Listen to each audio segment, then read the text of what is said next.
What's going on, guys, and welcome to another Doctor Who Classic review. Today I'm going to be reviewing the second Doctor, Patrick Troughton story, The Tomb of the Cybermen. This is a 4-part story from Season 5, which is Patrick Troughton's second season as the second Doctor. It's also the third ever Cyberman story. I've already reviewed The Moonbase, which is Patrick Troughton's first Cyberman story, but the second one overall. This is Patrick Troughton's second Cyberman story, which is actually the third. So, after this is The Wheeling Space and The Invasion. I haven't watched either of those yet, but I have watched The Moonbase. I gave that one a 10 out of 10 if you do not know, if you haven't seen the review for that already. There's always a debate on whether or not, which one's better, The Moonbase, The Tomb of the Cybermen, or The Invasion. Everybody regards these pretty highly usually, and everyone always kind of says which one's better, which one is the best. So it's going to be interesting because I reviewed The Moonbase very, very highly. It's one of my favourite classic stories. So it's going to be nice to see how The Tomb of the Cybermen leads up to that, kind of goes up against that. So let's have a look at the back of the DVD. This is The Tomb of the Cybermen by Jerry Davis and Kit Pedler. For centuries, the disappearance of the Cybermen from the universe has been a mystery. The Doctor, Jamie and Victoria arrive on Telos, once the Cyber homeworld, just as an Earth expedition uncovers the entrance to a long-lost control center filled with a baffling technology.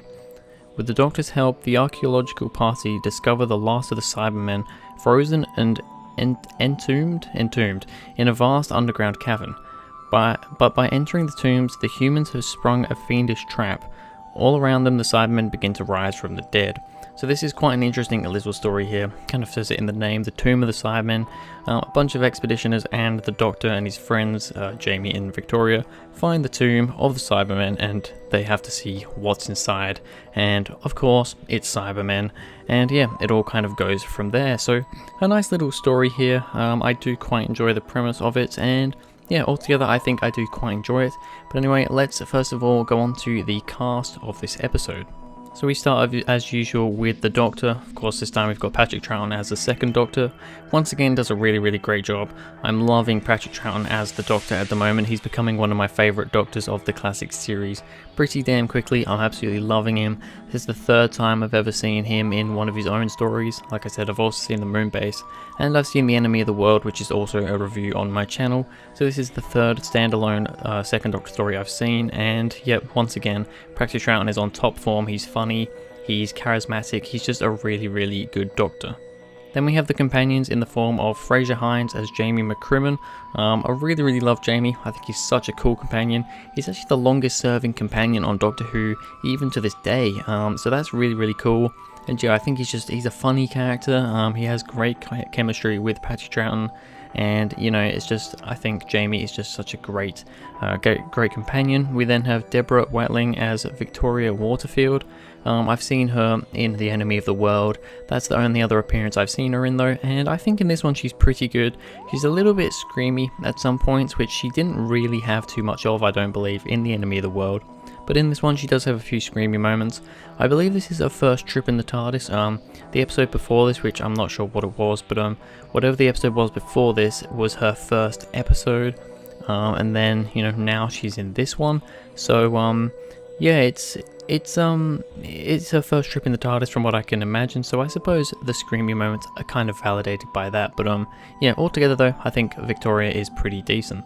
The supporting cast I'm not going to really get into too much, but we do have Shirley Cookling as Kaftan, which is the female who's kind of turning against the other expeditioners, because her and Clee, played by George Pastel, they want to kind of rule the Cybermen, and I think they're both very, very good, along with Roy Stewart as Cyberman, has some really, really good moments as well. But yeah, everybody else is pretty decent. There's a couple of pretty bad actors in there that I don't think are very good, but we will get onto that eventually. But anyway, let's start off with the good things.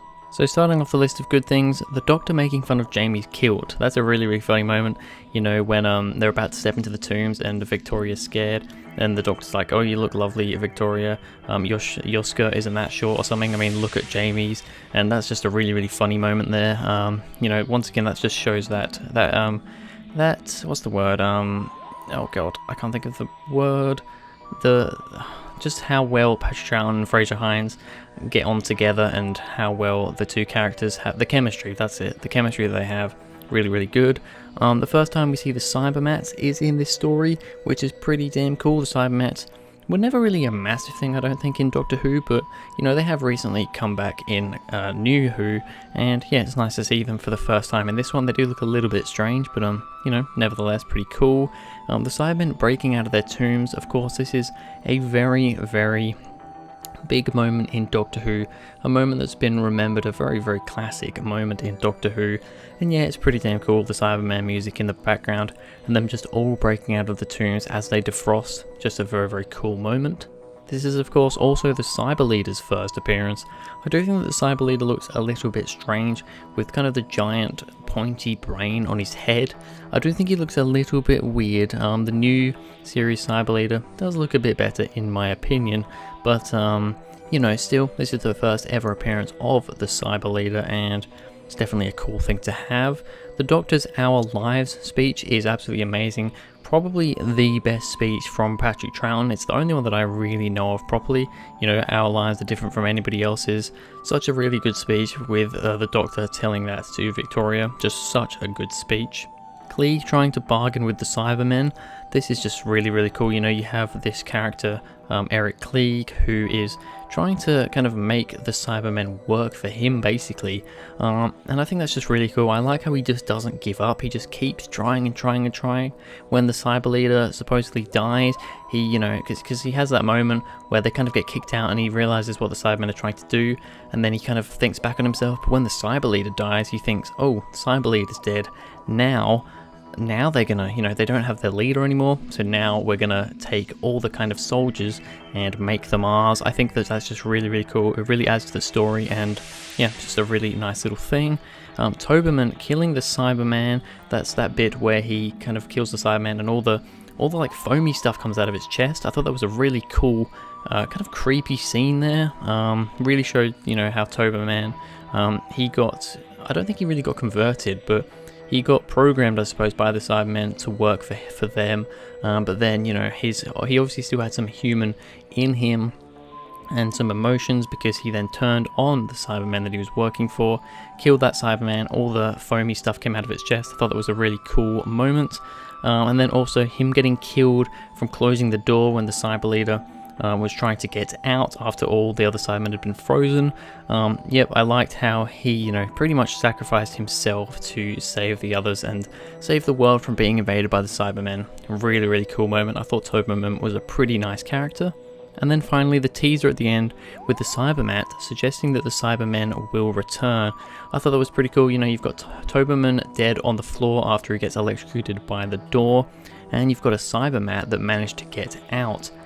I thought this was a pretty cool way to kind of suggest that the Cybermen will be coming back, and yeah, just it's nice to have little kind of hints like that at the end of episodes. Alright, so now we go on to some of the bad stuff. Starting off with some of the acting from the group of explorers isn't great. There's a bunch of explorers at the start of the episode, a lot of which do go into the tombs with the Doctor, Jamie and Victoria, but a lot of them do kind of go back to their rocket, and I'm glad about that because it is pretty much all the characters, the actors that weren't very good at acting that end up staying behind and not really being in the story very much. That first little bit in the first part with all those expeditioners together before they get to the tombs and before they meet the Doctor, yeah, there is a couple of actors in there that weren't so very good at all, and I'm glad they didn't stay around. Also, the Cybermen don't show up at all until the end of part 2. You know, one thing I really liked about the moon base is that from the first episode, from pretty early on in the first episode, we at least saw a glimpse of the Cybermen with their arms, you know, messing with the controls and stuff, and them coming into the building and killing people. Whereas in this one, we don't actually see a Cyberman properly until the end of part 2, which is really silly. We don't even get kind of a glimpse of the Cybermen. I mean, we know they're in the story because it's in the title, but yeah, it takes far too long. Considering this is a 4-part story, it's pretty much halfway through until we actually see the Cybermen, so it is a little bit of a drag getting to that. I mean, the stuff before we get to see them is quite interesting and quite cool, but it's just a bit of a shame that we don't actually see the Cybermen for so long. The Cybermen make some horrible noises, yeah. When they're trying to restrain all the humans down in the tomb after the hatch has been closed, that's where it starts, and they make some horrible noises. They make these horrible, like, beep, beep, beep, beep, beep. They sound like bloody fax machines or something. They sound so goddamn weird. I mean, the Cybermen voices themselves I think are pretty cool. From what I remember, they're pretty much the same voices from the moon base, and they are very menacing, cool voices, robotic voices. But now and again, when they're in trouble, or when they're, you know, they're trying to do something, like they're trying to restrain the people, when they're trying to escape the tomb, they make these horrible beeping noises, and it sounds so stupid. I don't know what they were thinking of there. They sound like bloody fax machines going off. So that was also a little bit strange. And then finally, I've said this briefly before, Victoria has some screamy moments in this one, which I think we could have been done without. Like I said, if this is her first proper story, then it's kind of justified a little bit, but yeah, there are a few moments where her scream is rather loud, rather screeching, so I don't like a screeching companion, and sadly in this one, Victoria is a little bit like that for a bit of it. So anyway, did I enjoy the Tomb of the Cybermen? Well, I did. I actually did quite enjoy it. If I was to give it a rating, which I am going to do because that's how these reviews work, I'm probably going to give it an 8.5 out of 10. Maybe a slightly lower rating than some people would imagine, but you know, people give it 9s and 10s out of 10, but I don't personally think this one is as good as the Moonbase. I think the Moonbase is a more interesting episode to watch, because the Cybermen are just there a bit, well, quite a lot sooner. I think it's a lot more, I don't know, there's just something about it. I think the cast of the Moonbase is a little bit better as well. The actors are a bit better. This is still a very good story though, an 8.5 out of 10. I still do enjoy it quite a lot. But anyway, that's going to be it for this video, guys. Thank you very much for watching. If you enjoyed, please go ahead, like and subscribe, and I'll see you guys in the next video.